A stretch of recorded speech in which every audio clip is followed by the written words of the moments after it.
Hello दोस्तों, स्वागत है आप सभी लोगों का एक बार फिर से एग्री पैराडाइज पर। आज हम लोग जो देखेंगे वो एग्रीकल्चर इंजीनियरिंग का जो मॉडल पेपर टाइप में लेकर के आया हूँ उसको हम लोग देखेंगे। ठीक है, मॉडल पेपर वन रहेगा, इसका पार्ट वन है, इसके बाद में इसका एक और पार्ट आएगा। ठीक है, क्योंकि सारे क्वेश्चंस एक ही उसमें नहीं पूरे हो पाएंगे, क्योंकि उसके लिए कितना समय लगेगा, एक पेपर के लिए 3 घंटे का समय चाहिए। ठीक, लेकिन 3 घंटे का नहीं, हम आप लोगों को एक थोड़ा सा गाइड करते हुए आगे चलेंगे, तो आप लोग उसको देखते हुए चलिएगा। ठीक है, इसी प्रकार का जिस प्रकार का मैंने पेपर बनाया हुआ है, मॉडल पेपर इसका नाम मैंने दिया हुआ है।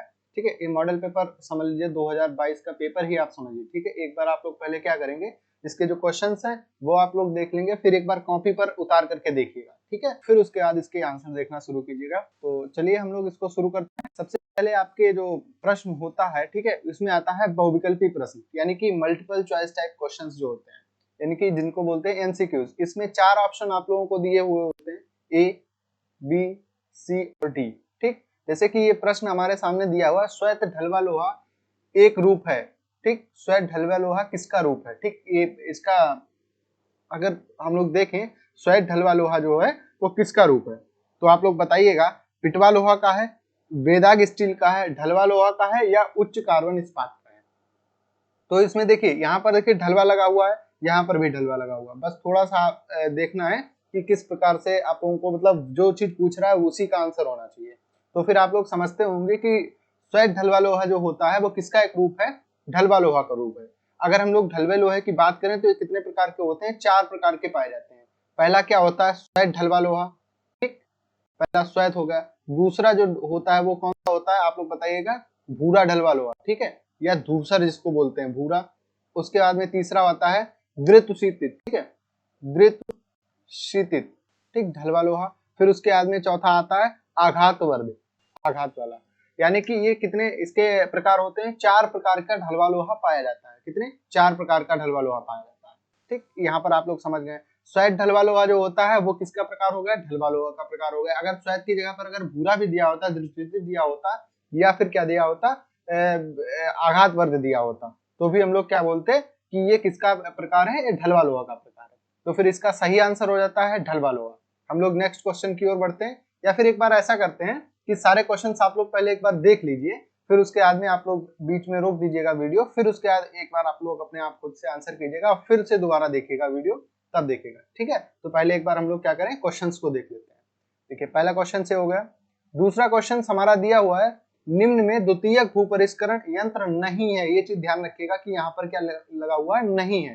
ठीक, तो एक बार आप लोग इसका आंसर दीजिएगा, फिर अभी हम लोग सॉल्व करेंगे। मेस्टन हल का आकार कितना होता है, ये चीज आप लोगों को बतानी। मेस्टन हल का आकार कितना होता है, और एक बार उसी के साइड में आप लोग क्या लिखेंगे, आकार किसे कहते हैं, हल का आकार किसे कहते हैं। ठीक है, हल का आकार, आकार किसे कहते हैं, एक ही साथ जो उसके प्रश्न बन सकते हैं उनको लेकर के चलना है। हल का आकार किसे कहते हैं। ठीक है, तो इतनी बात हो गई। इसका आप लोग आंसर एक बार दीजिएगा, फिर अभी हम लोग देखेंगे, तब आप लोग उसका देख लीजिएगा, आंसर मैच कर लीजिएगा। इसी वीडियो में सारा कुछ मिल जाएगा। चौथा क्वेश्चन है, एक इंपेलर होता है जो कि कैसा यंत्र होता है? पानी उठाने वाला यंत्र होता है।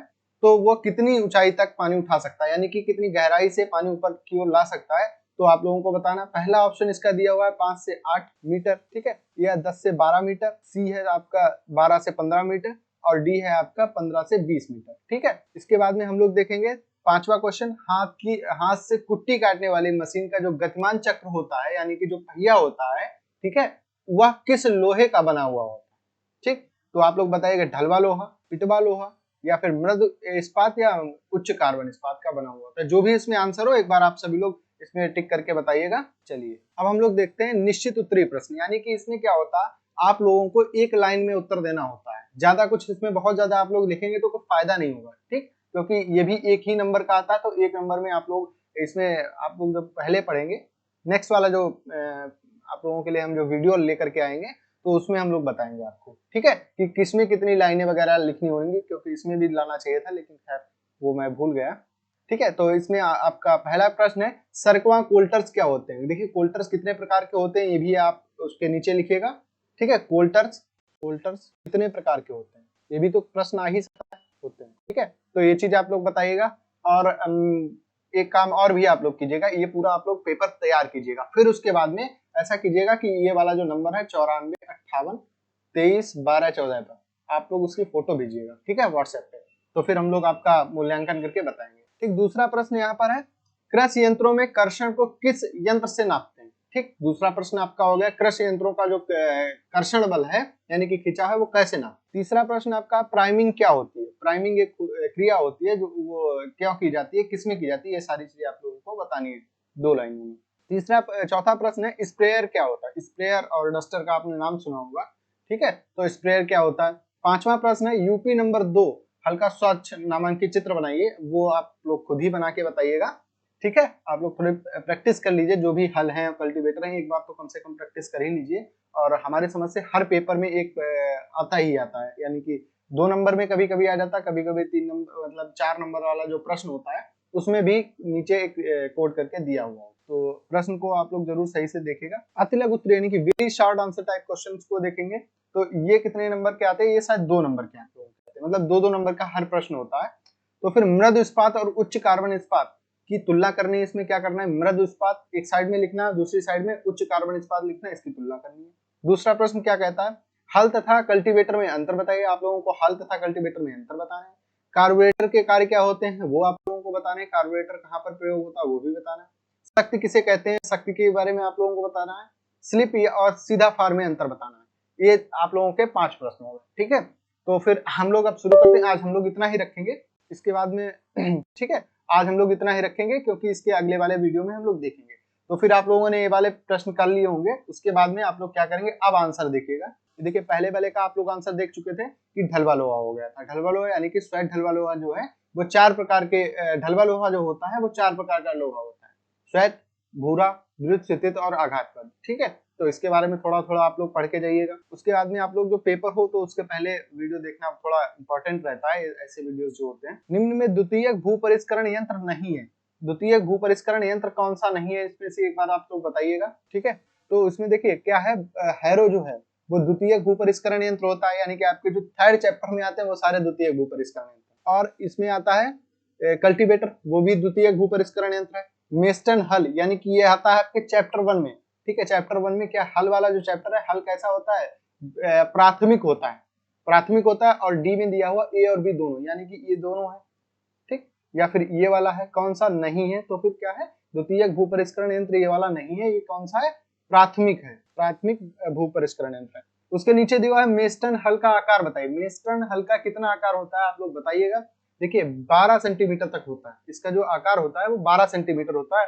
और आकार की मैंने जो डेफिनेशन वगैरह आपसे बोला था कि आकार क्या होता है, हल की जो चौड़ाई होती है उसको क्या बोलते हैं, आकार बोलते हैं, ठीक है। इम्पेलर क्या होता है, ये भी चीज आप लोगों को देखनी है। तो इम्पेलर कितनी ऊंचाई से पानी उठा सकता है, कितनी ऊंचाई तक पानी उठा सकता है, यानी कि नीचे गहराई होगी और ऊपर यहाँ पर मान लीजिए इम्पेलर लगा हुआ है, तो कितनी ऊंचाई तक ये पानी उठा सकता है, ठीक। तो फिर ये इसका आंसर आप लोगों का हो जाएगा 5 से 8 मीटर तक, ठीक है, आप 5 से 8 मीटर तक इम्पेलर पानी उठा सकते हैं। हाथ से कुट्टी काटने वाली मशीन का जो गतिमान चक्र होता है वो किस लोहे का बना हुआ होता है, ऐसा पूछा है। पहला ऑप्शन आपका है ढलवा लोहा, पिटवा लोहा, मृद इस्पात और उच्च कार्बन इस्पात। देखिए जब कभी आप लोग देखेंगे हाथ से काटने वाली कुट्टी काटने वाली मशीन को जब आप कभी टच करेंगे तो उसमें क्या होता है, छोटे छोटे दाने टाइप होते हैं, और दाने अधिकतर जो होते हैं वो ढलवे लोहे में पाए जाते हैं, ठीक है। तो फिर जो कुट्टी काटने वाली जो मशीन होती है उसका गतिमान चक्र कैसा होता है, ढलवे लोहे का बना हुआ होता है, ठीक। चलिए इसके बाद में देखते हैं सरकमा कोल्टर्स क्या होता है, ठीक है, सरकमा कोल्टर्स क्या होता है, कोल्टर्स कितने प्रकार के होते हैं, ये सारी चीज आप लोगों को बतानी है। अब हम लोग थोड़ा देखते हैं, यहाँ पर आइए, देखिए सरकमा कोल्टर्स क्या होता है, ये मैंने कहाँ से स्क्रीनशॉट लिया, ये सारी चीजें मैं पहले पढ़ा चुका हूँ, जैसे कि 4 चैप्टर शायद मैं पहले पढ़ा ही चुका हूँ, तो 4 चैप्टर से मैंने ज्यादा क्या 19 से ज्यादा क्वेश्चन आते भी हैं, जैसे कि जो विस्तृत वाले जो प्रश्न होते हैं वो आते हैं आपके क्वेश्चन बेस, ठीक है। तो फिर मैंने आज वो वाले प्रश्नों की बात नहीं कर रहे हैं, और जो छोटे छोटे प्रश्न होते हैं वो चैप्टर 1, 2 और 3 से अधिकतर पूछे जाते हैं, जैसे कि आपका जो बहुविकल्पी प्रश्न हो गया, हमारे समझ से 3 चैप्टर से 3 प्रश्न आ जाते हैं, और बाकी जो 7 चैप्टर आपके बचे हैं उनमें से 2 प्रश्न आते हैं, इस प्रकार से आता है। सरकमा कोल्टर्स क्या होता है, देखिए यहाँ पर ये सिन के बाईं ओर, सिन कहाँ पर लगी होती है अभी बताएंगे लगे होते हैं, फार की नोक पॉइंट ऑफ द शेयर से लगभग 2.5 सेंटीमीटर ऊंचे रखे जाते हैं, ठीक। जो कोल्टर्स होते हैं, तो पहली बार तो देखिए जो पॉइंट ऑफ द शेयर यानी कि फार की नोक होती है, देखिए इस प्रकार से अगर फार है तो फिर क्या होता है, यहाँ पर क्या इस प्रकार से पूरा ये हो गया, हल हो गया, यहाँ पर क्या लगा होता है, सर्कमाकोल्टर्स लगा हुआ होता है। इसके फार की नोक से कितना ऊपर लगाया जाता है 2.5, यानी कि इसके 2.5 सेंटीमीटर तक इसको रखा जाता है। सर्कमाकोल्टर हरीश के साथ इस प्रकार जोड़ा जाता है कि कोल्टर्स के केंद्र बिंदु हल के गले के बीच कितना कोण बन सके, इसका और इसका कोण, जो इसके बीच का कोण होगा जाके यहाँ पर का, वो कितना बनेगा 55 से 85 डिग्री सेल्सियस मैं बोल रहा हूँ, डिग्री तक का कोण बनेगा जाके। ठीक है, वो आपका जो डी होता है ना, इस प्रकार से आपका जो डी होता है, ठीक है, उस पे जो लिखे होते हैं डिग्री, इस प्रकार से आपके जो जब आप बॉक्स वगैरह खरीदते हैं ना, जिसमें पेन वगैरह रखते हैं, तो उसमें जो डिग्री लिखी होती है वो 55 से लेकर के 85 तक की होती है। 55 से लेकर के मान लीजिए यहाँ पर 55 है तो यहाँ पर 85 है, तो इतना जाके यहाँ पर कोण बन जाता है। ठीक है, इसी को बोलते हैं। चलिए उसके बाद में देखते हैं प्राइमिंग। प्राइमिंग क्या होती है, जैसे इसका देखिए दूसरा प्रश्न क्या दिया है, कर्षण बल किससे नापते हैं। देखिए यहाँ पर देखिएगा कर्षण बल किससे नापते हैं, जो आपने चौथा चैप्टर पढ़ा था उसमें क्या लिखा, देखिए इसमें एक ही लाइन में आपको उत्तर देना है, तो एक वर्ड में उत्तर देना। जब आप पेपर पढ़ेंगे, अगली बार मैं पेपर की फोटो भी लेकर के आऊंगा, तो फिर उसमें क्या दिया होगा, डायनेमोमीटर। ठीक है, डायनेमोमीटर से क्या नापा जाता है, डायनेमोमीटर से नापा जाता है यंत्रों का कर्षण। ठीक है, यंत्रों का जो कर्षण होता है वो डायनेमोमीटर से नापा जाता है। ठीक, प्राइमिंग क्या होती है और स्प्रेयर क्या होते हैं, ये दोनों चीजें हम लोग अभी देखें। प्राइमिंग, पंप चालू करने से पहले, ठीक है, पंप मतलब कि जब हम लोग क्या लगाते हैं, इंजन लगाते हैं, जैसे कि कहीं इंजन लगाते हैं, मान लीजिए यहाँ पर इंजन है, इसके पीछे एक पूरा वो पाइप लगा हुआ था जिसको सेक्शन पाइप बोलते हैं, यहाँ से कनेक्ट करने के लिए, और यहाँ पर आपका जो होल होता है पूरा, जो जिससे पानी आता है, ठीक है, वहां पर इसको लगा दिया जाता है इस प्रकार से। तो फिर इसके बीच में यहाँ पर एक वाल्व यहाँ पर लगा होता है, या फिर इसके कुछ गहराई में वाल्व लगा होता है, तो इसके बीच में, ठीक है, जो हवा भरी हुई होती है, यहाँ से लेकर के, मैं दूसरा कलर यूज कर रहा हूँ, देखिए यहाँ से लेकर के और यहाँ तक, बहुत आप लोगों को थोड़ी क्वालिटी बढ़ा लेनी चाहिए, तो यहाँ तक जो आप लोगों को येलो वगैरह दिख रहा होगा, तो यहाँ तक जो हवा भर जाती है उसमें क्या करते हैं, उसको पानी से निकालने की क्रिया करते हैं। ठीक है, पंप को चालू करने से पहले आवरक को पानी से भर लिया जाता है। आवरक मतलब यहाँ से लेकर के यहाँ तक, ठीक है, इसको किससे भर लिया जाता है, पानी से भर लिया जाता है, जिससे आवरक से पूर्ण रूप से बाहर निकल जाती है। क्या निकल जाती है, हवा, जिससे हवा जो होती है वो वायु जो होती है वो निकल जाती है वहां से। अगर आप लोगों एक लाइन में लिखना है तो आप लोग क्या लिखेंगे, पंप से वायु निकालने की क्रिया को क्या कहते हैं, प्राइमिंग कहते हैं। पंप से वायु निकालने की क्रिया को क्या कहा जाता है, प्राइमिंग कहा जाता है। ठीक, अगर इसमें वायु रहेगी तो फिर क्या हो जाएगा कि ये उतनी अच्छी तरीके से क्या वो पानी नहीं उठा पाएगा। ठीक है, क्योंकि उसको एयर मिल जाएगी, एयर टाइट होना चाहिए ये पूरा सेक्शन पाइप जो होता है आपका, अगर एयर टाइट नहीं होगा तो फिर उसमें एयर चली जाएगी और फिर वो पानी नीचे से नहीं उठा पाएगा। दूसरा आपका प्रश्न था यहाँ पर स्प्रेयर क्या होता है। ठीक, स्प्रेयर और डस्टर दो चीजें होती हैं। ठीक है, या वह यंत्र होते हैं जो कवकनाशी, कीटनाशी और खरपतवारनाशी रसायनों को के स्वरूप को छोटी छोटी बूंदों के रूप में छिड़कने के लिए प्रयोग किया जाता है। जैसे कि आपके कवकनाशी हो गए, कीटनाशी हो गए, और क्या हो गए, खरपतवारनाशी। ठीक, इनका जो आप लोगों ने मिश्रण पूरा तैयार किया, मिश्रण का मतलब है लिक्विड मिश्रण, मतलब कि हिंदी में देख लीजिएगा आप लोग, लिक्विड अभी मुझे याद नहीं आ रहा। ठीक है, तो उसको क्या करते हैं, जो रसायन इनके हम लोगों ने बनाए, ठीक, उसके बाद में हमको पूरे खेत में डाल लें, बराबर मात्रा में डाल लें, तो फिर क्या करना चाहिए, छिड़काव करना चाहिए। छिड़काव बनाने के लिए क्या छोटी छोटी बूंदों का रूप हमें देना पड़ेगा, तो वो बूंदों का रूप कौन देता है, स्प्रेयर देता है। तो वही चीज आप लोग को लिखनी है, यह वह यंत्र है जो कवकनाशी, कीटनाशी और खरपतवारनाशी रसायनों के रूप में स्वरूप में छोटी छोटी बूंदों को छिड़कने के लिए प्रयोग किया है। ठीक है, आप लोग यहाँ से भी लिख सकते हैं, लेकिन पूरा लिखेंगे तो थोड़ा अच्छा लगेगा। ठीक है, रसायनों के स्वरूप को छोटी छोटी बूंदों के रूप में छिड़कने के प्रयोग को जैसे करते हैं उसको क्या बोलते हैं, स्प्रेयर बोलते हैं। इतनी बात आप लोगों को समझ में आई होगी। उसके बाद में आप लोग ये वाला भाई चित्र वगैरह बना लीजिएगा, यहाँ पर मैंने नहीं बनाऊंगा क्योंकि शायद मुझसे अच्छा ना बने, तो आप लोग पूरी तैयारी करके जाइएगा। तो अब उसके बाद में निश्चित उत्तरी हो गया। अब आते हैं हम लोग इस पे अतिलघु उत्तरी प्रश्नों पर आते हैं। मृदु इस्पात और उच्च कार्बन इस्पात की तुलना करनी है। ठीक है, क्या करना है, मृदु इस्पात और उच्च कार्बन इस्पात की आप लोगों को तुलना करनी है। ठीक है, ये वाला हम प्रश्न बता दे रहे हैं। उसके बाद में आप लोगों को क्या करना है, हल और कल्टीवेटर वाले आप लोग चैप्टर में जाएंगे, तो फिर वहां पर पहले हम लोग सेकंड वाला क्वेश्चन देख लेते हैं, यहीं पर देखिए। इस प्रकार से आप पूरी टेबल बनाइए, ये थोड़ा स्क्वायर पूरा सही से बना नहीं तो आप लोग बना लीजिएगा। ठीक है, ये पूरा आप लोगों का पेज होगा इस प्रकार से। ठीक, इस प्रकार से पेज हो जाएगा। आप लोगों को क्या करना है, ऊपर लिखना है हैरो एक साइड में क्या लिखेंगे, हैरो, एक साइड में क्या लिखेंगे, कल्टीवेटर। ठीक है, ये पूरी दोनों जगह पे लिख ली। फिर उसके बाद में क्या करेंगे, इधर आप लोग जो होंगे सबसे पहला पॉइंट आप लोगों को क्या लिखना है कि हैरो क्या होता है। सॉरी हैरो नहीं, यहाँ पर हल दिया हुआ है, ठीक है, मैं हैरो के बारे में बताने लगा था, ठीक है। तो यहाँ पर क्या दिया हुआ है, हल दिया हुआ है, हल लिख लेंगे। तो हल में सबसे पहला पॉइंट आप लोग लिखेंगे कि यह कैसा होता है, या प्राथमिक यंत्र होता है। इस इधर क्या लिखेंगे, या द्वितीय यंत्र होता है। इससे क्या किया जाता है, मिट्टी को काटा पलटा जाता है, ठीक है। यह क्या करता है कि इसको मिट्टी को नहीं पलटता। इस प्रकार के आप लोग क्या है, चार जो पॉइंट है, अगर अतिलघु उत्तरी में आए तो 4 पॉइंट दे दीजिएगा, ठीक है। और अगर आपको जो वैसे आए क्या नाम इससे बड़ा वाला जो होता है लघु उत्तरी प्रश्न जो होते हैं, तो उसमें आप लोग 6 पॉइंट दे देंगे। इस प्रकार से आप लोगों को करना है।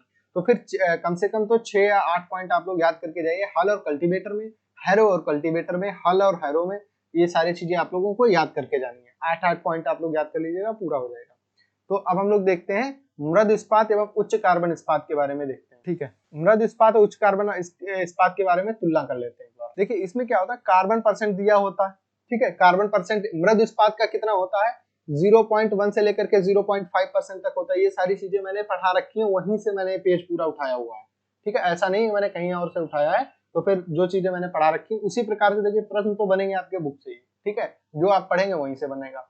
तो जो मैंने पहले 3 चैप्टर पढ़ाए हैं, अगर आप लोग उनको पढ़ के जाते हैं तो हमारी समझ से अगर आपका कितने 50 नंबर का पेपर आता है, तो कम से कम हमें लगता है 20 नंबर का वहीं से बन जाता है, ठीक है। कम 20 नंबर का 3 चैप्टर से और 30 नंबर का साचा, ठीक है। लास्ट में क्वेश्चंस वगैरह करके जाएंगे। अभी हम लोग क्वेश्चंस की प्रैक्टिस वगैरह करेंगे, तो फिर वहां से भी बिल्कुल मतलब बिल्कुल यार भाई 45% नंबर तो आने चाहिए 50 में, ठीक है। तो फिर कार्बन इस्पात जो होता है, मृद कार्बन इस्पात की जो आप लोग लिख देंगे, प्रतिशत मात्रा लिख देंगे। इसमें कितना होता है, इसमें यहाँ पर आप लोग देखेंगे 0.6% होता है। क्या होता है, कार्बन परसेंट की अगर बात की जाए, इसको किसमें प्रयोग किया जाता है इसके जो बनावट होती है वो सुगम होती है, इसकी थोड़ी हार्डनेस होती है। देखिए जितना ज्यादा कार्बन बढ़ेगा, ठीक है, जितना ज्यादा कार्बन बढ़ता है उतनी ज्यादा क्या है, कठोरता बढ़ती हुई चली जाती है। मृद इस्पात क्या होता है, लचीला होता है। और अगर आप लोग देखेंगे उच्च कार्बन इस्पात जो होता है वो उतना लचीला नहीं होता है, ठीक। इससे ज्यादा उच्च हो गया, इसके मध्यम कार्बन इस्पात भी उतना लचीला नहीं होता। तो ये सारी चीजें इस प्रकार से आप लोगों को लिखनी है। और आप लोगों को लिखना है कि इसका प्रयोग कहाँ पर किया जाता है। देखिए लचीली चीजों का प्रयोग कहाँ पर किया जा सकता है, जैसे कि कुछ चीजें हो गई, स्प्रिंग बनाने में प्रयोग इसका किया जा सकता है। इस्पात का जो स्टील होती है, जिसमें स्प्रिंग मतलब जो सॉकर वगैरह बाइक के होते हैं, उनमें इसका प्रयोग किया जा सकता है। इसका किसमें किया जाता है, छेनी बनाने में किया जाता है, डाई बनाने में किया जाता है, आरी ड्रिल मशीन में प्रयोग होने वाला इस्पात के रूप में किया जाता है। इसमें कितना कार्बन परसेंट होता है, देखिए ये वाला देखिए इसमें दिया है उच्च कार्बन इस्पात का दिया है, मध्यम कार्बन इस्पात का ये दिया है, ठीक है। इसमें कार्बन इस्पात होता है 1%, ठीक है। ये चीज आप लोग देख लीजिएगा, ठीक, 1% होता है। तो इसी प्रकार से आप लोग सारे प्रश्न को कर सकते हैं। और जो लास्ट में प्रश्न बचे हुए हैं उनको भी देख लेते हैं एक बार। कार्बोरेटर क्या होता है, कार्बोरेटर को हम लोग एक बार देख लेंगे। और फिर जो सीधा फार स्लिप फार जो है, ठीक है, इसमें अंतर और शक्ति किसे कहते हैं हम लोग नेक्स्ट वाले वीडियो में देखेंगे। एक बार थोड़ा कार्बोरेटर देख लेते हैं क्योंकि बहुत ज्यादा टाइम हो रहा है इस वजह से। चलिए यहाँ पर कार्बोरेटर वाला जो पेज था वो मैं लगाना यहाँ पर भूल गया हूँ, तो हम लोग इस वाले को यहीं तक रखते हैं। कार्बोरेटर, सख्त स्लिप फार और सीधा फार में जो अंतर है उसको हम लोग क्या करेंगे बाद में देखेंगे, ठीक है, नेक्स्ट वाले वीडियो में। क्योंकि ये वीडियो बहुत ही ज्यादा लंबा होता जा रहा है और लंबा वीडियो थोड़ा दिक्कत होती है आप लोगों को भी, तो मुझे ऐसी कोई खैर प्रॉब्लम नहीं है। तो फिर हम लोग नेक्स्ट वाले वीडियो में करेंगे कार्बोरेटर के कार शक्ति किसे कहते हैं और स्लिप और सीधा फार में जो अंतर है उसके बारे में। तो आप लोगों को ये कैसा वीडियो लगा, क्या ये सीरीज पूरी चलाई जाए कि पेपर के बारे में आप लोगों को पहले बताया जाए पेपर से थोड़ा पहले, तो आप लोग कमेंट करके जरूर बताइएगा। लाइक सब्सक्राइब करना ना भूलें। धन्यवाद दोस्तों।